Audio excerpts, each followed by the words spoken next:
ఆలకించి నమ్మడవెల్ల అంత వింతగా కల్లో ఆనందలాల బ్రహ్మకు చెల్ల మైనవంత బలించవల్ల రేపల్లె వాడల్లో ఆనందలీల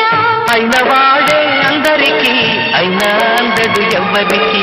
అయిన వాడే అందరికీ అయినా అందడు ఎవ్వరికి బాలుడా గోపాలుడా లోకాల పాలుడా తెలిసేది ఎలా ఎలా చాంగుఫల తెలిసేది ఎలా ఎలా చాంగుఫల ఔరా అమ్మక చెల్ల ఆలకి